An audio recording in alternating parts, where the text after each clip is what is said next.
Hello and welcome to the Merging Life and Money Show. I am MarieJo Caesar, your host and financial wellness strategist.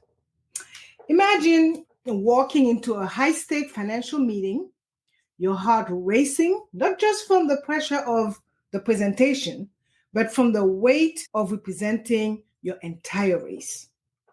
This is a reality many minorities face daily in their financial lives. I speak from personal experience, having spent many decades in the C-suite in the financial space, a primarily white male-dominated industry that remains so even today. My journey has given me a unique perspective on the challenges and opportunities for minorities in finance. Over the past 2 weeks, we have explored critical aspects of financial wellness for minority communities. We began by discussing generational wealth and healing. Then we moved on to breaking barriers in finance and mental health. Today, we continue our special series for National Minority Mental Health Awareness Month by examining the intersection of race, finance, and anxiety in minority communities. As a financial wellness strategist, I help clients take control of their money from the inside out, addressing both the emotional and practical side of financial management. This holistic approach is particularly relevant as we discuss the unique challenges faced by minorities in the financial world. In this episode, we will explore the unique intersection of racial identity, financial pressures, and mental health. We will uncover the hidden costs of being a minority in the financial world. We will discuss strategies for success in a financial system that is not designed for minorities. And we will explore culturally responsive approaches to financial wellness and mental health, empowering you to thrive despite systemic challenges. Welcome to the Merging Life and Money Show, where we continue to talk about the complex realities that minority communities face. Together, we will find pathways to both financial success and emotional well-being, paving the way for true empowerment and healing. Now, let's address our first main point, the unique anxiety loop of race and finance. This connection between racial identity and financial stress creates a cycle that many minorities find themselves caught in, often without fully understanding its impact on their mental and financial well-being. To illustrate this concept, let's refer to the experience of a young Black professional entering a predominantly white corporate environment. As they step into the office each day, they carry not only their personal aspirations, but also the weight of representing their entire racial community. This pressure, often unspoken but deeply felt, sets the stage for a unique form of anxiety that intertwines with every financial decision and interaction. At the heart of this anxiety loop is what researchers call the racial tax, a set of additional costs, both financial and psychological, that minorities often face in various aspects of life. This tax manifests in numerous ways, from high interest rate on loans to inflated property assessments in predominantly minority neighborhoods. An example is the property tax system in many cities. Studies have shown that homes in African American neighborhoods that lost value following the 2008 housing crisis have been slower to recover value than properties in white neighborhoods. Yet, in many cases, property taxes assessments have not kept pace with these changes. The result? Many African American homeowners are paying higher property taxes relative to their home values compared to homeowners in white neighborhoods. This is not just an abstract concept. It translates into real financial strain, sometimes even leading to foreclosures and evictions. However, the racial tax extends beyond just property values. It seeps into every aspect of financial life for many minorities, From higher interest rates on car loans to increased premium on insurance policies, these additional costs add up, creating a significant financial burden over time. This burden, in turn, contributes to the widening wealth gap between white and minority communities. The psychological impact of this racial tax cannot be overstated. It creates a constant state of financial stress and anxiety, particularly in professional settings where financial decisions are made. This is where the concept of stereotype threat come into play. The stereotype threat is a risk of confirming negative stereotypes about one's social group. In financial context, this can manifest as anxiety about being seen as financially incompetent or irresponsible, stereotypes that are often unfairly applied to minority groups. In financial context, this can manifest as anxiety about being seen as financially incompetent or irresponsible, stereotypes that are often unfairly applied to minority groups. Ironically, this anxiety can lead to poor financial decision-making, creating a self-fulfilling prophecy that reinforces the very stereotypes individuals are trying to disprove. Research has shown that the stereotype threat can significantly impact financial behavior. In one study, women subjected to stereotype threat in academic and business settings were more loss adverse than both men and women who were not facing the threat of being viewed through the lens of negative stereotypes. Similar effects have been observed with racial stereotypes where the fear of confirming negative racial stereotypes led to more conservative financial decisions. This heightened state of anxiety does not just affect individual financial decisions, it can spill over into broader career choices and professional advancement. Many minorities report feeling pressured to be twice as good to succeed in financial professions, leading to burnout and stress. Moreover, the lack of representation in high-level financial positions can create a sense of isolation and imposter syndrome, further exacerbating anxiety. The anxiety loop is further complicated by systemic barriers within the financial industry itself. For instance, the financial planning profession, which plays a crucial role in helping individuals build wealth, has a significant diversity problem. As of 2021, only 1.5% of certified financial planners were Black. This lack of representation can make it difficult for minority clients to find advisors who understand their unique financial challenges and cultural context. Moreover, the traditional eat what you kill business model, prevalent in many financial firms, can disadvantage minority professionals. This model, where advisors generate their own revenue through commissions, often relies on societal networks to build a client base. Given the historical wealth disparity and segregation of social networks, this model can make it challenging for minority professionals to establish themselves in the industry. These systemic barriers, combined with the constant pressure of stereotype, threat, and the financial strain of racial tax, create a perfect storm of anxiety that can significantly impact financial decision-making and long-term wealth building for minority individuals and communities.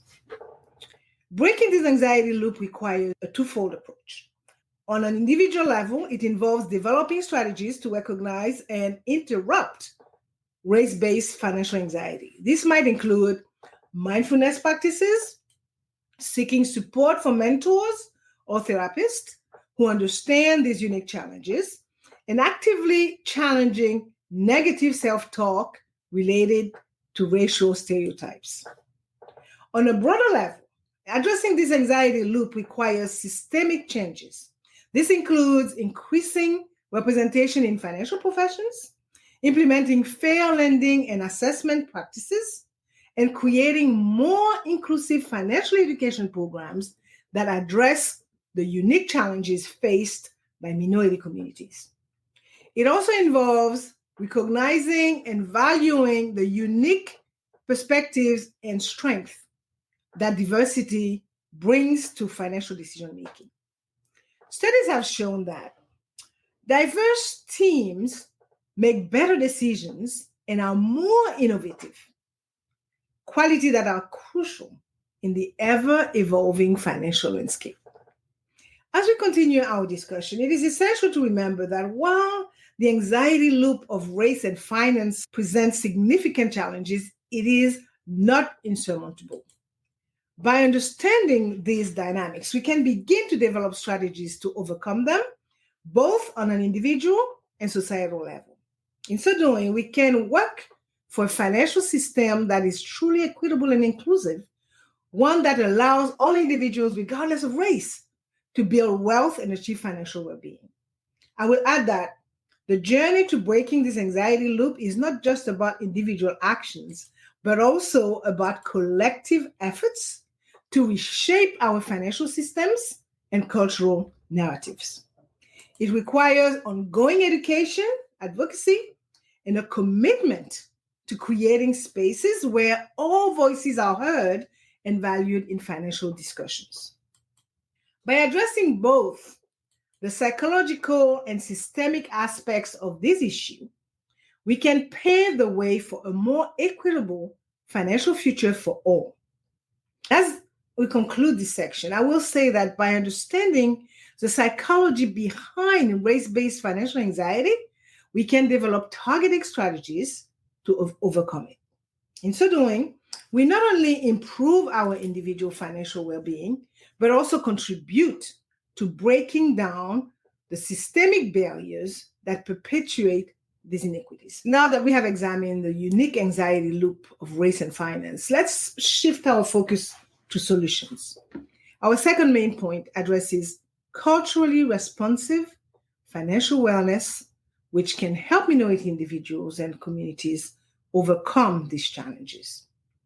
As discussed in our previous episode on breaking barriers in finance and mental health, cultural background significantly influences our relationship with money. Today, we will look at how we can leverage cultural strengths and values to create effective financial wellness strategies that address the specific needs of minority communities. Let's examine two key areas where culturally responsive strategies can make a significant impact. I will start with reframing financial goals through a cultural lens. Traditional financial advice often focuses on individual wealth accumulation and retirement planning. However, for many minority cultures, financial success is viewed through a more collective lens. This perspective values family and community well-being alongside personal financial growth.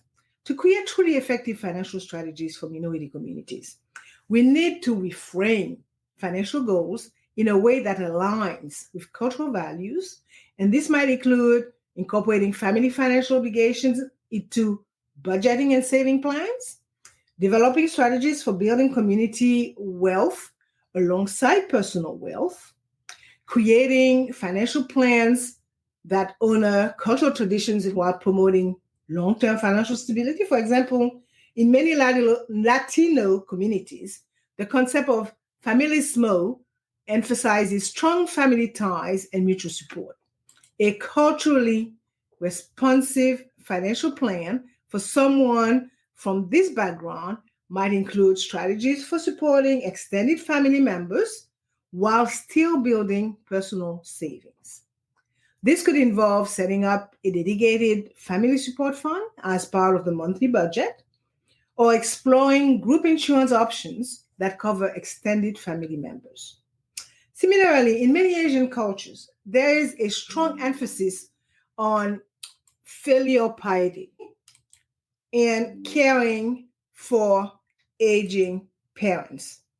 A financial plan for individuals from these backgrounds might include provisions for elder care alongside traditional retirement savings. This could involve researching long-term care insurance options or setting up a family care saving account, also extended family support, fictive kinship, collective responsibility, intergenerational households, and flexible family roles are key aspects of this culture value in Black communities. This could involve setting up a family support fund and exploring group insurance options for extended families, as well as strategies for building generational wealth, incorporating financial education and considering communal investment opportunities. By reframing financial goals in this way, we can create authentic and achievable plans rather than imposing a foreign concept of financial success. This approach also helps to reduce the internal conflict many minority individuals feel between their cultural values and their financial aspirations. The other key area I identified is culturally specific stress management techniques. Financial stress can take a significant toll on mental health, particularly when compounded by racial stresses. To address this, we need stress management techniques that resonate with minority cultures and address the unique pressures they face. Many minority cultures have rich mindfulness and stress management traditions that can be adapted for financial wellness. For example, mindfulness practices rooted in Eastern philosophies can be applied to money management. This might involve mindful spending exercises or meditation focused on cultivating a healthy relationship with money. African and Caribbean cultures often have strong storytelling traditions. These can be leveraged to create financial narratives that empower rather than limit. For instance, reframing the story of one's financial journey from struggle to resilience and growth. Many indigenous cultures have holistic wellness practices that view financial health as part of overall life balance. This perspective can inform a more integrated approach to financial wellness that considers physical, emotional, and spiritual well-being alongside financial health. Incorporating these culturally rooted practices into financial wellness strategies can make them more relatable and effective for minorities. It also helps to validate and preserve cultural traditions while addressing modern financial challenges. Here is an example of how this might work in practice. Imagine a financial wellness program for Native American communities. Instead of focusing solely on budgeting and saving, this program might incorporate traditional talking circles as a way to discuss financial challenges and solutions. It could use the medicine wheel concept to explore how financial health relates to physical, emotional, and spiritual well-being. The program might also include storytelling sessions where elders share traditional wisdom about resource management and community support, connecting these ideas to modern financial concepts. So, how do we go about implementing culturally responsive strategies? While these culturally responsive strategies hold great promise, implementing them effectively requires careful consideration and ongoing community engagement. Here are some key steps for putting these into practice. Community consultation. Before implementing any financial wellness program, it is crucial to consult with community members to understand their specific needs, values, and challenges. This might involve focus groups, surveys, or community meetings. Another one is cultural competency training. Financial professionals working within minority communities should undergo cultural competency training. This helps them understand the cultural context of financial behavior and communicate effectively with community members. Partnerships with cultural organizations. Collaborating with existing cultural organizations can provide valuable insights and help build trust within the community.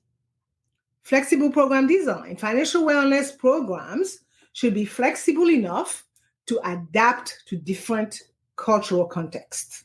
This might mean offering materials in multiple languages, providing childcare during financial education session, or scheduling programs around cultural and religious observances.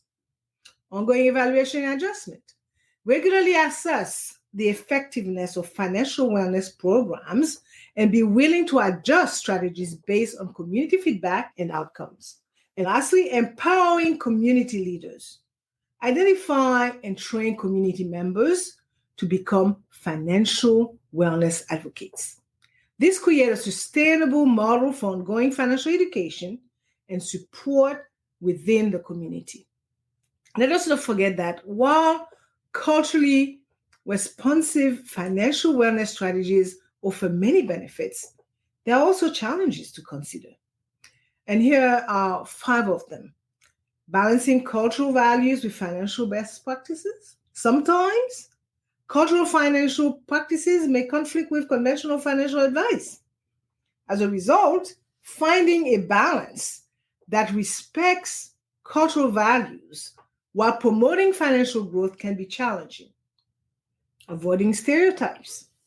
While cultural responsiveness is important, it is critical to avoid stereotyping or assuming all members of a particular culture share the same financial values and practices.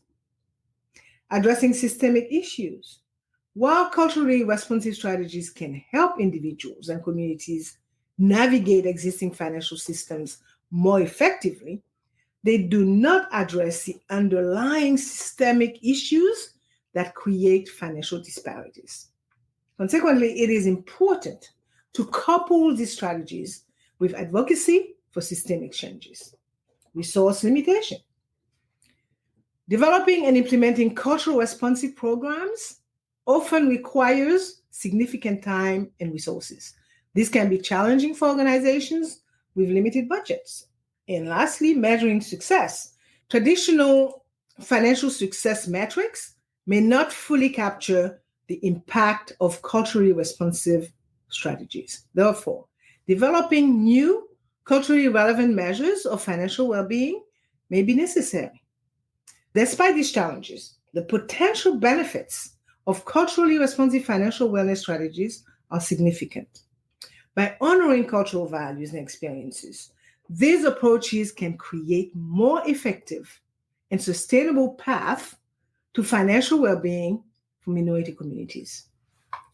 As we move forward, we must remember that cultural responsiveness is not about creating separate financial systems for different cultural groups. Instead, it's about making our existing financial systems and practices more inclusive and effective for all. By integrating cultural wisdom with modern financial knowledge, we can create a more equitable and empowering financial landscape for everyone. Now, in our next segment, we'll explore how these culturally responsive strategies can be combined with broader systemic changes to create lasting financial empowerment for minority communities. We will look at the role of policy, education, and community advocacy in shaping a more inclusive financial future. Let's focus on the critical intersection of systemic change and individual action. This brings us then to our third and final main point. How can we navigate systemic barriers while empowering ourselves and our communities? The financial landscape in the United States has long been shaped by systemic inequality that has disproportionately affected minority communities. That's a fact. As discussed in our first episode on generational wealth and healing, these disparities have deep historical roots. However, understanding these systemic challenges is only the first step. Today, we will explore how individuals can succeed within the system while simultaneously working to change it. Let us begin by examining the current state of minority representation in the financial services industry. According to a 2022 report by the US Government Accountability Office, progress in that diversifying the financial sector has been slow. The report analyzed Equal Employment Opportunities Commission data from 2018 to 2020 and found that representation for both minorities and women in senior management positions was relatively flat or only marginally increased during this period. Specifically, Black and Hispanic representation in senior management roles remained at about 3 to 4% respectively. Female representation increased slightly from 31% to 32%. These numbers are particularly striking when we consider that Black individuals constitute 12.4% of the US population and Hispanic individuals make up 18.7%. These statistics highlight the systemic barriers that continue to limit opportunities for minorities in the financial sector. However, they also underscore the immense potential for growth and change. And as we navigate these challenges, it is crucial to adopt a dual approach, developing strategies for individual success within the current system while actively working to transform it. So let us first discuss strategies for success in a financial system not designed for minorities. One powerful tool is financial education. As we emphasized in our first episode, financial literacy is a cornerstone of generational wealth building. For minority individuals, navigating a complex and often biased financial system, this knowledge becomes even more critical. Financial education should go beyond basic budgeting and saving principles. It should include understanding systemic biases in lending practices, strategies for negotiating better terms on loans and investment, and knowledge of alternative funding sources that may be more accessible to minority entrepreneurs. For example, community development financial institutions or CDFIs often provide more favorable terms to minority borrowers than traditional banks. Understanding and utilizing these resources can be a game changer for individuals and small business owners in minority communities. Another necessary strategy is networking and mentorship. The Government Accountability Office report that we mentioned earlier highlighted the importance of social networks in the financial industry, particularly in roles that rely on generating business through personal connections. For minority professionals, building these networks can be challenging due to historical segregation and lack of representation in high-level positions. To address this, seek out professional organizations focused on supporting minorities in finance. Groups like the National Association of Black Accountants, the Association of Latino Professionals for America, and the Pan-Asian Leaders Organization provide valuable networking opportunity and mentorship program. Additionally, do not underestimate the power of cross-cultural mentorship. While having mentors who share your background can provide invaluable insights, mentors from different cultural backgrounds can offer perspective on navigating the majority culture of many financial institutions. Now, let us turn our attention to the importance of representation and its power in driving change. As the saying goes, you cannot be what you cannot see. Increasing the visibility of successful minority professionals in finance is fundamental for inspiring the next generation and changing perceptions within the industry. Consider the impact of Robert F. Smith, the founder, chairman, and CEO of Vista Equity Partners, as one of the most successful Black investors in the United States. Smith has not only achieved personal success, but has also used his platform to advocate for greater diversity in finance and to support educational initiatives for minority students. Another inspiring example is Melody Hobson, co-CEO of President of Reinvestment, one of the largest Black-owned investment firms in the United States. Hobson has been a vocal advocate for financial literacy and diversity in corporate America, serving on the boards of several major corporations and nonprofit organizations.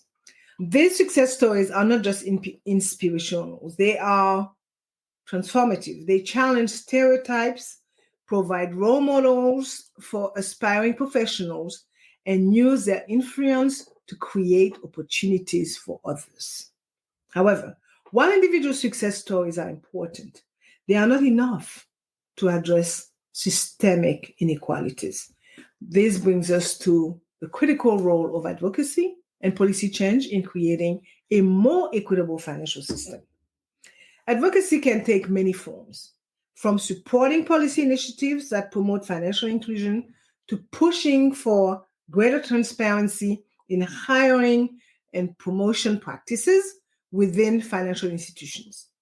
It can also involve supporting community-based financial initiatives that serve minority populations. For instance, the support and growth of minority-owned banks can play an important role in addressing financial disparity. These institutions often have a better understanding of the unique challenges faced by minority communities and are more likely to approve loans for minority borrowers. As of 2021, there were only 142 minority-owned banks in the United States, representing just 2.8% of all banks insured by the FDIC, the Federal Deposit Insurance Corporation. Supporting these institutions through deposits, investments, and advocacy can help strengthen their impact. Policy initiatives that can make a significant difference include strengthening and enforcing fair lending laws, increasing funding for financial education programs in underserved communities, and creating incentives for financial institutions to better serve minority communities. One example of effective policy change is a recent Community Reinvestment Act update. The CRA, or Community Reinvestment Act, originally enacted in 1977, encourages banks to meet the credit needs of all segments of their communities, including low and moderate income neighborhoods. The 2022 update seeks to address changes in the banking industry and strengthen the law's impact on underserved communities. As individuals, we can support these efforts by staying informed about policy proposals, contacting our representative to express support for inclusive financial policies, and participating in local community development initiatives. It is also crucial to recognize that creating change within the financial system requires action from those currently in positions of power. Industry allies can play a significant role by advocating for diverse hiring practices, mentoring minority professionals, and pushing for inclusive policies within their organization. Now, let us discuss the importance of entrepreneurship and business ownership in creating wealth and opportunities within minority communities. As mentioned in our previous episode on breaking cultural barriers, entrepreneurship can be a powerful tool for building generational wealth. However, minority entrepreneurs face significant challenges in accessing capital and resources. According to a 2020 report by the Federal Reserve Bank of Atlanta, Black-owned businesses are twice as likely to be denied credit as white-owned businesses, even when controlling for factors like credit scores and business characteristics. To address this disparity, a multi-pronged approach is necessary. This includes supporting minority-owned businesses as consumers, advocating for fair lending practices, and creating and supporting initiatives that provide capital and resources to minority entrepreneurs. One such initiative is the New Voices Fund created by Richelieu Denis, founder of Sundar Brands. This $100 million fund supports businesses owned by women of color. Initiatives like this provide much needed capital and mentorship and networking opportunities critical for business success. So as we work on systemic changes, we must remember that progress often happens incrementally. Each step forward, no matter how small, contributes to the larger goal of creating a more equitable financial system. So I could talk about that all day. I will end this point by saying that navigating the current financial system as a minority individual requires a combination of personal empowerment through education and networking and active participation in efforts to change the system itself. By developing strategies for success within the current framework, while simultaneously working to transform it, we can create lasting change that benefits not just individuals, but entire communities.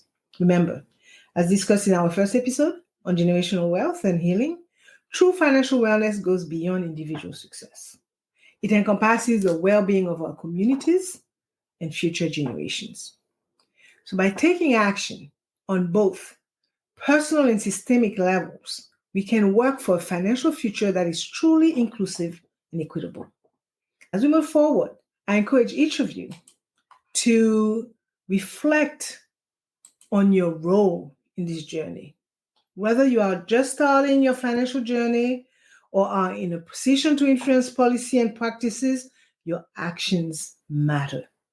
Together, we can create a financial system that works for everyone, regardless of race or ethnicity. As we've explored the complex intersection of race, finance, and anxiety, it is clear that the path to financial wellness for minority communities is both challenging and filled with potential. Let's then bring this thread together and reflect on how we can move forward with hope and determination. The renowned civil rights leader Martin Luther King Jr. once said, "The arc of the moral universe is long, but it bends toward justice." This powerful statement reminds us that while the journey to financial equity and mental health parity for minority communities may be long and arduous, progress is possible and indeed inevitable if we continue to strive for it. The strategies we've discussed today, from recognizing and interrupting race-based financial anxiety to implementing culturally responsive financial wellness approaches, are steps along this arc for justice. By addressing both individual challenges and systemic barriers, we can create a future where financial success and mental well-being are accessible to all, regardless of race or ethnicity. Remember, every step you take concerning your financial goals, every conversation you have about mental health, and every act of support within your community contributes to this broader movement. You are not just building personal wealth. You are part of a larger story of healing, empowerment, and positive change. As we conclude, I encourage you to reflect on your role in this journey. Whether you are just starting your path to financial wellness or you are in a position to influence policies and practices, your actions matter. I said it before and I will continue to say it. Together, we can bend that arc of the universe for a more just and equitable financial future for all. As we end this eye-opening discussion on race, finance, and anxiety, I invite you to take the next step in your holistic financial wellness journey. Our conversation today has shed light on the unique challenges minority communities face, but awareness is just the beginning. Now is the time for action. I challenge you to conduct a personal racial stress audit on your financial life.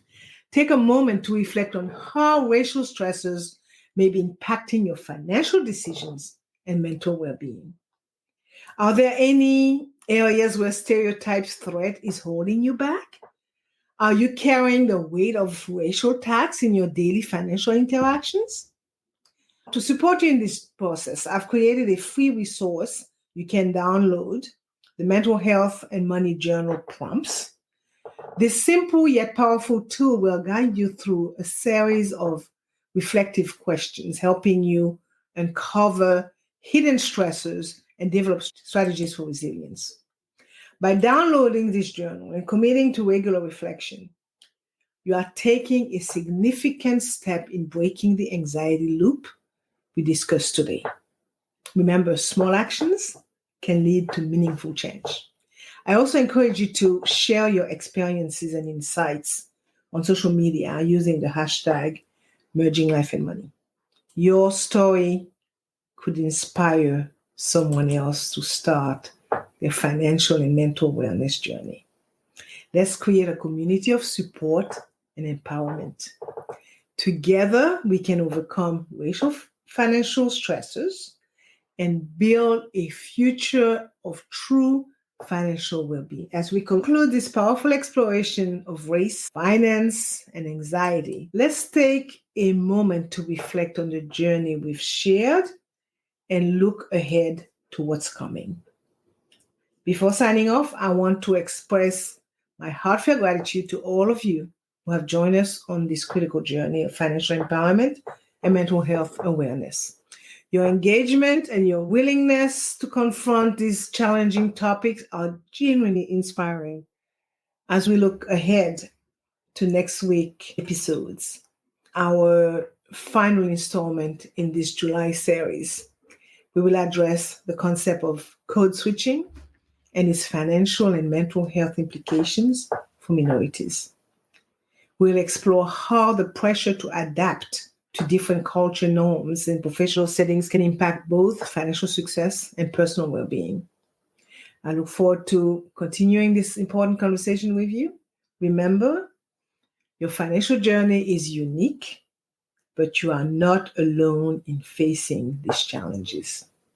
Together, we can create a future of financial wellness that honors our diverse experiences and promotes mental well-being for all.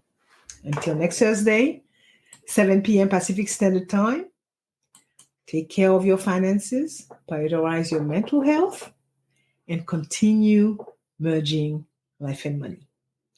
Bye for now.